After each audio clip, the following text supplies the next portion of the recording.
Friday, everyone. It's hashtag FAQ Friday live from Windermere. And I'm giving you top tips to deal with ghosting in business this week, because a lot of people have been talking about it this week, about what do you do, how do you deal with it? Because it is quite difficult. People are looking interested in your business and interested in what you offer, and yet they then ghost you when you go to follow up.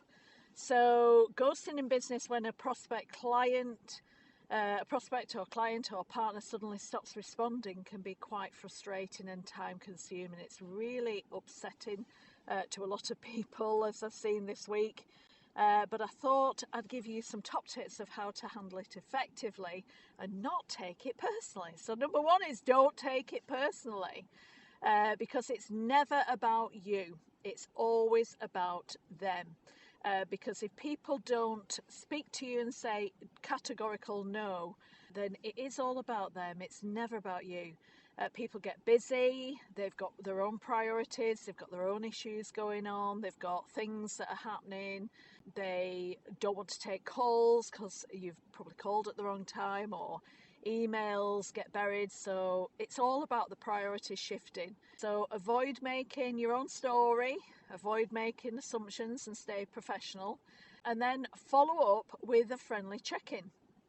Give them the benefit of the doubt, send a short, polite follow-up message like, for example, hi, whatever the name is, just checking in to see if you've had any thoughts on what the proposal or the next step is. Let me know if you need anything from me, and I will call back and tell them what the next step is. In your eyes, I'll call you back in 2 weeks' time on this date, or I'll email you whatever you want to do as the follow-up. Use different communication channels. Don't always use the same communication channels, because if their phone's gone down and you're always using the phone, that'll be another thing.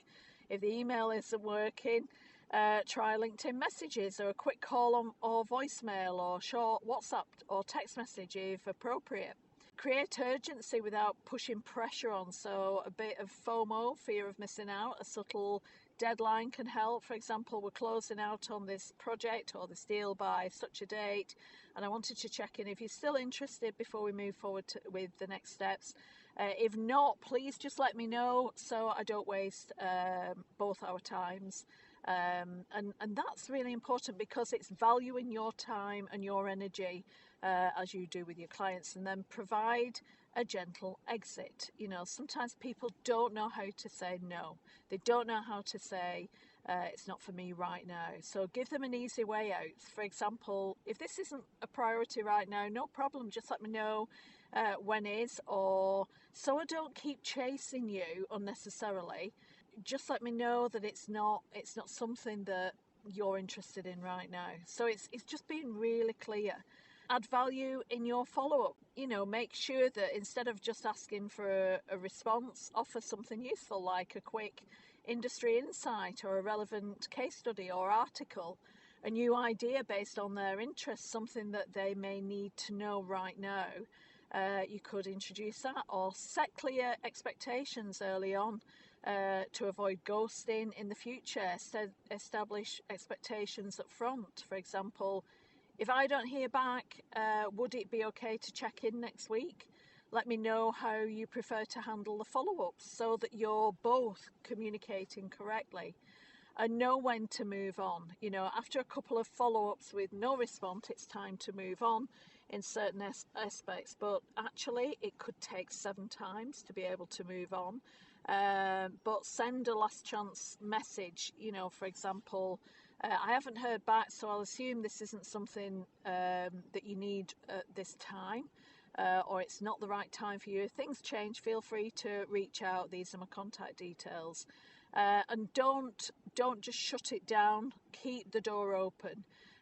Be professional. Keep business relationships can resurface later. I've had people who were talking to me about 5 years ago now working with me.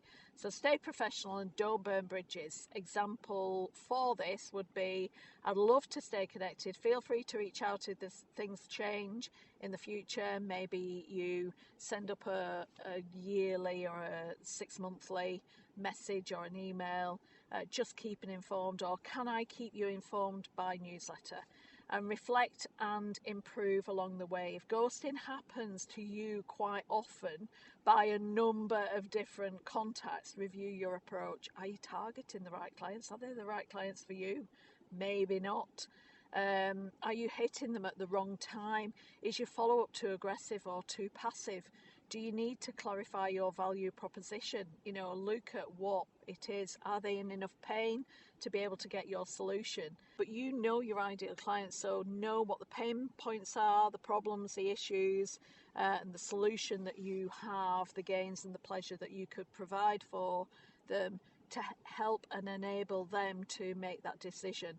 And sometimes, unless they're in that enough pain, they won't actually come through.